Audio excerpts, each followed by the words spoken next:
Because missionaries are supposed to be incarnational. You go, you live among the people, you dress like the people, you talk like the people, and you're the presence of Christ in a people group, and you're that way for life.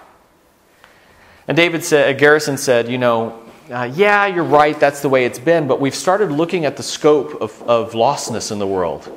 And we've realized that most lost people live in places where we're not allowed to keep missionaries legally. And so we've decided that we're sick and tired of the laws of the land withholding people from, or keeping people from being able to hear the gospel of Jesus Christ. And so we're going to get them as close as we can to the people group we're calling them to, and then have them be very creative about their access in and out of the country so that they could bring the gospel into the last remaining bastions of darkness in the world. And back then, people group, unreached people group, non-resident missionary, all that stuff was brand new. It had been ideas that had been taught in seminary, but not anything that had really played out in the field yet. So my parents said, okay, well, where do you want us to go? Thinking that since we knew Cantonese, that they would send us to China, right? That makes sense. And he said, well, we'd like you to go to India. India? India? No one wants to go to India. Every time the files about India crossed our desk when we were first looking at being missionaries, we threw them in the rubbish. And Garrison said, I know, and that's why we need you to go, because no one else wants to do it. And Dad said, but by the way, how did you get my name for this program anyway? And he said, well, you're a very successful missionary. You've worked in difficult times. You're not lazy. You're a self-starter. You've started 17 underground groups, and that's kind of what you're going to have to do in this country. And you've been arrested at least once. My father gave me a piece of advice. He said, if the job description requires that you have been arrested at least once, you might want to think twice before accepting it. And all of you may want to be considering that about now. So my father and mother prayed about it, and they accepted the call to go to India. Now, mark you, they were the first groups trained by the Southern Baptists to do unreached people missionary work. And what's funny is we left Malaysia and went back to the United States for 6 months of training. And of course, now my mind thinks back to that, and I wonder, what were they being trained to do when no one had done it before? Who writes those programs? I mean, some prophet sitting up but we're Southern Baptists, so there are no prophets. So how does that even happen? But I asked, I met one guy who was in charge of creating the training program once, and I asked him, I said, Uncle Bill, because back then we call it the missionary family, it's a family, we call each other aunts and uncles when we're younger. So I said, Uncle Bill, I still call him Uncle, I'm 33 years old. I said, Uncle Bill, what did you train my parents to do? And he kind of sits back and he gets a little half smile on his face and he goes, we taught them research skills. It was the only thing we figured they'd have to research what they needed to do when they got to their countries, and it was the best equipment we figured we could give them. So my parents, having been trained to do a job that no one else had done in research skills to adequately equip them to do the job that no one had done, packed up the family, we moved back from the United States, which he'd been for 6 months, and we moved to Bangalore, India. My parents were assigned to work with the Bhojpuri Bahari people group of North India, a people group known, or living in an area known as the graveyard of missions and missionaries in India. 180 million people, less than 1,000 believers, and 27 struggling churches in an area roughly the size of the United Kingdom. 180 million people. Quite dense. Okay? And, because I can't help but think about the thinking that led anyone to consider that 2 missionaries going to 180 million people was going to solve anything. But apparently they thought that was a good idea. So they moved to India. We lived in Bangalore for 6 months. We moved up to New Delhi. You need to know something about the Bhojpuri people. They're a very important people group in India. That area that they live in is known as the center of Hinduism. The center of it. Siddhartha Gautama, who most of us know as Buddha, was a Bhojpuri prince. But he was too radical even for the Hindus, and they threw him out of the area, and he ended up going into China, and that's why we see a prevalence of Buddhism in China today. Jainism, another major Hindu sect, started in Bhojpuri land. Hinduism is the bastion. Bhojpuri had done something that no other people group in that time had really done. They had stopped Islam from invading India from the north. So you can almost see a line where Islam stops and it doesn't progress into the south. When Mahatma Gandhi wanted to start the revolution that ended up, unfortunately I guess, allowing India to become separate from the empire, he started among the Bhojpuri. Any major movement that ever swept through the country was started among the Bhojpuri. It was a very strategic people group historically, and my parents were called to work with them. No one name, I think, and very little research. My father, this was the days back in the days where we didn't have laptops, you had luggables. Okay, so the laptop weighed 40 pounds. It was this big and that thick. And you would sit it on the table and you would open up the screen and you would turn it on. And you would go over and you would put the pot on for the tea. You would start breakfast. You would come back and fix your tea. Then you'd walk over to the computer and you'd see if it had finished booting up yet.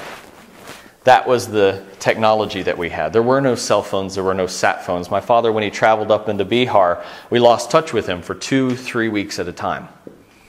There were times when he would go into areas and a civil riot would break up. They would declare a shoot-on-sight curfew and we'd lose touch with him and not know if he was alive or not. It was interesting times. It was interesting times, to say the least.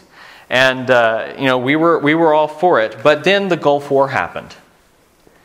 And the Indian government, being a neutral party in the Gulf War, wanted to protest U.S. involvement in the Gulf War by asking politely that 50 of families left, non-essential to embassy involvement. And, about that time, the little children on the streets, the Muslim children in the neighborhood starting throwing rocks at my little brother. And so my parents figured, well, yeah, it's about time for us to leave. And so we moved to the only country that would give us a visa, Singapore. And so I actually watched the Gulf War happen in the lobby of the YWCA in Singapore as a child. I remember it very clearly for some reason. And my dad packed up shop in India. We moved out to Singapore and began working there. And not quite long after that, 6 of the men that my father trained and had discipled, Indian men who were evangelists into the village, were martyred. And so now we were a family who couldn't live among the people that we were called to live among, and no one would work with us because we got people killed.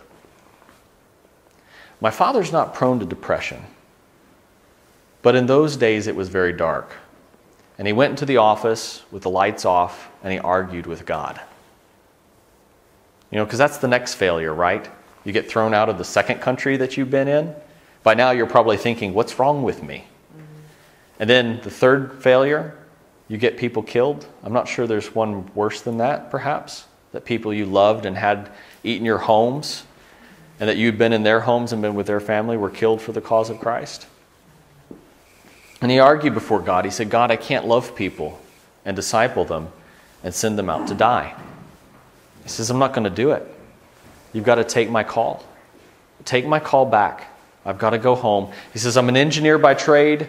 I was a good salesman of computers when no one had personal computers. He said, I can make lots of money and I'll give them to missions. And somebody else can take this job because it's not for me. And God refused to take my dad's call away. And he said, right then, I'm going to covenant with you at this moment that I'm not going to read any other books. I'm not going to watch movies on TV. I watch the news to see what's going on, but I'm not going to watch TV shows. I'm not going to watch movies. I'm not going to read novels. I'm not going to read books on theology. I'm not going to read books on church planting. I'm only going to read your word. Because everything that I know, I'm one of the most highly trained church planters on the planet. Everything that I know will not help me do what you've called me to do. Because doing what I know to do would mean that we plant one church a year. And if I planted one church a year in my lifetime, generations of Bhojpuri would still die without hearing about Jesus Christ. And we can't afford that. And so he began reading God's Word. He nearly got fired during that time. His boss came to him and said, you're not doing anything but reading God's Word. He said, exactly. He said, God's teaching me something new. I'm starting to see something, as my current boss says, that is hidden in plain sight, out there for everyone to see if our eyes are open, if we're searching after the kingdom. And he began seeing patterns emerge in passages that when he put aside his religious heritage and culture, when he put aside being an American and started looking at things from a Christian perspective, things that transcend culture, religious culture, things that transcend national culture. When he started seeing that, he started seeing some patterns emerge, things he hadn't seen before. Began putting them together into a cohesive strategy. Was invited back to India to give a presentation at a secret conference about Hindu evangelism. So he arrived in India, he had the whole day, and he began presenting on that. And people started laughing at him, one by one.